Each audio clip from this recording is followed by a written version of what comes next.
This channel does not promote any violent, harmful, or illegal activities. All content provided by this channel is meant for an educational purpose only. দেখুন, দল যে দায়িত্ব আমাদের দেয়, আমরা নিষ্ঠার সঙ্গে ভারতীয় জনতা পার্টির একজন সৈনিক হিসাবে, কার্যকর্তা হিসাবে সেই দায়িত্ব পালন করি। দল যখন যাকে যে দায়িত্ব দিতে পারে বা দেয়, সে সেটা অ্যাকসেপ্ট করে। তো আমাকে দ্বিতীয়বারের জন্য আবার মনোনীত করেছেন, নির্বাচিত করেছেন। এর জন্য আমি দলের একজন একনিষ্ঠ কর্মী হিসাবে, কার্যকর্তা হিসাবে আমার সবটুকু উজাড় করে দলের শৃঙ্খলা মেনে কাজ করব। এই যে পার্টির সাংগঠনিক সভাপতি ঘোষণা হয়েছে, এখানে রাজ্য নেতৃত্ব এবং সর্বোপরি কেন্দ্রীয় নেতৃত্ব অনেক চিন্তাভাবনা করে পশ্চিমবঙ্গে সভাপতি নির্বাচন করছেন। সমস্ত জেলায়, মণ্ডলে এবং রাজ্যেতেও সভাপতি নির্বাচন হবে। তো ভারতীয় জনতা পার্টি পার্টিকুলার কোনো ভোট বা ইলেকশনকে কেন্দ্র করে কিছু নতুন করে ভাববার কিছু নেই। ভারতীয় জনতা পার্টি এমন একটা পার্টি, দীর্ঘমেয়াদী একটা আদর্শ এখানে প্রতিষ্ঠা করার জন্য আমাদের লড়াই। সেখানে 26-এর নির্বাচন সেই লড়াইয়ের একটা অঙ্গ। আর সেই 26-এর নির্বাচনকে সফল করে ভারতীয় জনতা পার্টির আজকে আমাদের পশ্চিমবাংলার, ভারতবর্ষ তো আছেই, পশ্চিমবাংলার জনগণের যে আবেগ তৈরি হয়েছে, জনগণকে বারবার মিসগাইড করে ভুল পথে পরিচালনা করার চেষ্টা চলছে। অসংখ্য ভুয়ো ভোটারের কথা আমরা বারবার বলেছি। দেখা যাচ্ছে যে একই ব্যক্তির বিভিন্ন বুথে নাম রয়েছে ভুয়ো ভোটার, এবং এই ভুয়ো ভোটারের একটা বড় অংশ হচ্ছে সংখ্যালঘু ভুয়ো ভোটার, যেটা ইচ্ছাকৃতভাবে তারা জানেও না তাদের নাম তুলে দেওয়া হয়েছে, সেইগুলোকে ফলস ভোট দেওয়া হচ্ছে।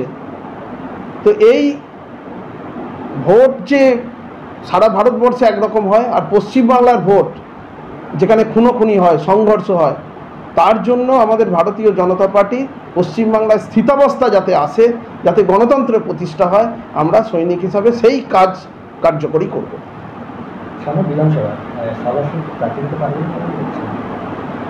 এটা তো কোনো প্রশ্নই হলো না, এই প্রশ্ন তো দিতে পারেনি।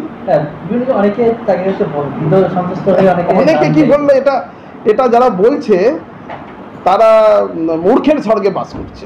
ভারতীয় জনতা পার্টি প্রার্থী দেবে না তো কে দেবে?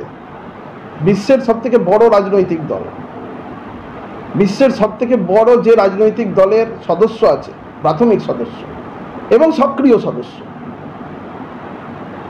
দেখা যাচ্ছে যে ভুতুরে ভোটারের যে দাবি, ভুতুরে ভোটার যে আছে, এই দাবি তো করেছে ভারতীয় জনতা পার্টি।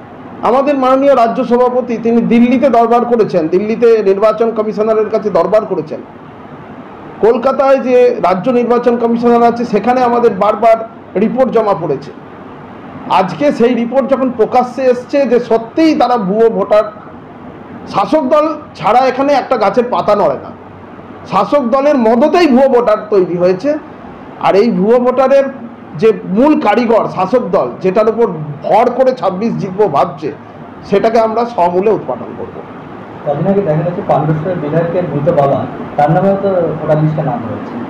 হ্যাঁ, এরকম আছে তো।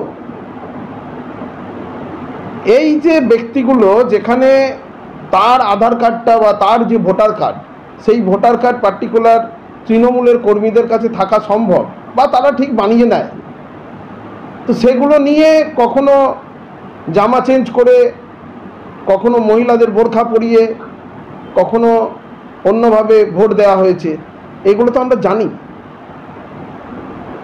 দ্বিতীয় সভাপতি নির্বাচিত করার পর আপনার কেমন লাগছে? আপনার ইয়েটা কেমন লাগছে? আমার দায়িত্ব আরও বেড়ে গেছে। সকল কার্যকর্তার সমন্বয়, সকলকে